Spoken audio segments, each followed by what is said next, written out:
Hello and welcome back to my channel. I asked you guys on Facebook, Twitter, and even my Google Plus what you guys would like to see, and you guys unanimously voted for another story time. So I thought I would share with you guys the first and only time I've ever been fired. So this was back when I was fresh out of college. I was rooming with like 4 or 5 guys in a duplex. There was a lot of us squeezed into a tight space. We were broke and we had nowhere else to go. So I was job searching and I was filling out a bunch of different applications to places when we got word that a new restaurant was popping up downtown. They literally hired the first 8 people that showed up. We had a little mini orientation and they were like, that's it, you guys are all hired. And they put us right to work. The couple of people who had like short order chef experience at Waffle House or whatever, they got put in the back on short order cook duty. Those of us who were deemed cute enough to be front desk people got to be front desk people. Yeah, it might have been a little sexist, but we were doing what we could. They had a pretty straightforward concept. They were going to be 24-hour pastry / breakfast place that also had castle burgers, except they weren't castle burgers because that's trademarked. This was in a little town that stopped selling alcohol around 2 a.m. so all of the bars would close at 2 a.m. and this happened to be in close proximity to 3 out of 4 of those bars, and the next nearest thing was a Waffle House and everything else had to be driving distance. So you can imagine that we got a lot of really drunk people right at 2 a.m. and most of them were very rowdy and would complain that their food wasn't pre-prepared before they got there even, and there was like a 20-minute wait sometimes on getting the food to them, and they would keep piling in up until maybe 4 or even 5 in the morning. So their 2 busiest shifts were of course the drunken night crowd from the bars and the early morning breakfast crowd. My normal shift was actually between 2 and 10 o'clock in the afternoon, which was dead ass slow. We had our usual couple who swore they weren't a couple, they just did everything together and lived together, including harass us. They ordered the same thing every time but got mad when I started calling it the usual, and they'd have to reiterate their order to me very snootily. There was really no pleasing this couple that wasn't a couple, and I didn't mind because they were the only people that were making that 8-hour shift feel like I was doing something. So these business owners, this was their first business and they were terrible at running a business. Their kid worked there and he would sit on the wrong side of the counter and not even greet customers coming in so that they didn't even realize somebody was there manning the shop and just watch cartoons all day. One night when I was working the bar shift, somebody had yelled at me about how long everything was taking, and the chef heard this and actually yelled back at them, "It takes however long it takes." And people got so upset and complained, and so they fired that guy and they put up a whole like "we're sorry" letter on whatever website they had. They put up a "we're sorry about this." They put the same letter up taped to their window like "we're sorry about this," and people learned that if they complained, they got their way. So quite often during my 2 to 10 shift, I would be taking my lunch at the same time the owner would pop in for his lunch. Now I only get half an hour for lunch, but it happened to be no matter when I took it, it happened to be the same time he popped in to take his lunch. Cute, right? Except he kind of thought that that's all I did was sit around and eat. When in reality, being the slow shift, like there's only so much to do. We prepped everything for the bar shift, made sure everything was still clean from the previous shift, and cleaned up anything as we went along for our 2 people that stopped in on the regular basis, and we mopped. And aside from that, I didn't know how to fill 8 hours because everything had already been done from the previous shift. And if it wasn't, she left a little like running list of this is what I couldn't get to, here you go. And that was really it. Nothing got dirty, and there's only so much to rearrange. I didn't know what else to do, neither did the chef. They also only wanted to give me the bar shift once in an attempt to try it, but when things went to chaos, they decided that none of those people were suited for the night shift. Even though we did a really good job and actually made the most money that night and the most in tips that night. This cute face earns tips. I didn't even show boobs, just saying. They also tried to complain that only one person was qualified to make donuts in the morning, except that they attempted to teach one other person and that person did a terrible job, so they just stopped trying to teach anybody else too. I gladly signed up to learn at least 4 times, and they got as far as to giving me the recipe. So I had the recipe up here in the old noggin that forgets nothing, but I'm never gonna open a donut shop, I'm sorry. Those were the tastiest donuts. Eventually, he put in a set of cameras, and part of this was so that he could monitor how everything was going when he wasn't there, because he really only popped in for 15 to 20 minutes every day. But he also set it up so that the customers could see what the chef was doing in the back, which just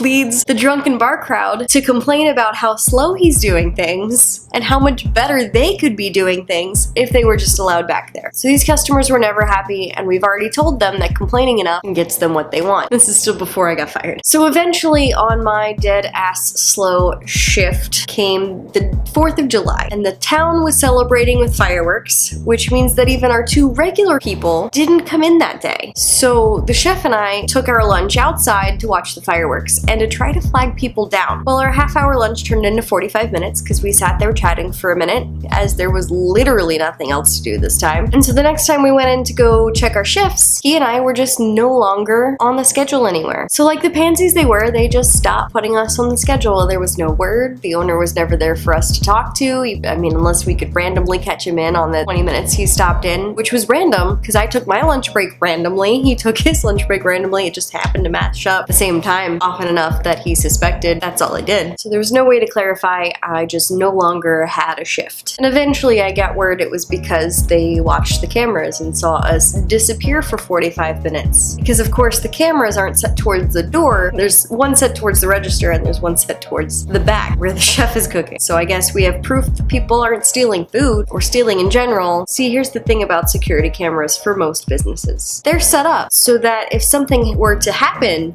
to the business or the employees, you would have proof of who did it. Customer was causing havoc or holding you up at gunpoint or something. None of these cameras were focused that way because we know where their priorities lied. And then of course came the extensive job search again during the recession that we had, in which nobody was hiring anywhere, and in the meantime I had to figure out how I was going to explain getting fired for literally no reason, because I still think that none of this should have happened. So about 8 months later they closed for business, and at that point I think they had added twice as much things to their menu because I'm sure they were just listening to everybody's want of what they needed, including egg rolls? I don't know, but I never heard what happened to them. And this is kind of why I wanted to own my own business, because really they could have done a great thing there. They were in a great spot. They just did terrible business. Anyway, that is all for this week. Remember to like this video if you liked it. Leave a comment down below of other stories you want to hear from me. Check the description box down below for links to my Facebook gaming channel, Twitch, and Twitter, and hit that subscribe button for more videos kind of like this one. Hit that notification bell if you are not already getting notified. Thanks for watching. That is all for this week, and I will see you in the next one. Bye-bye. I mean, some drunken person left a 20 in that tip jar, and I did not question if they meant to or not.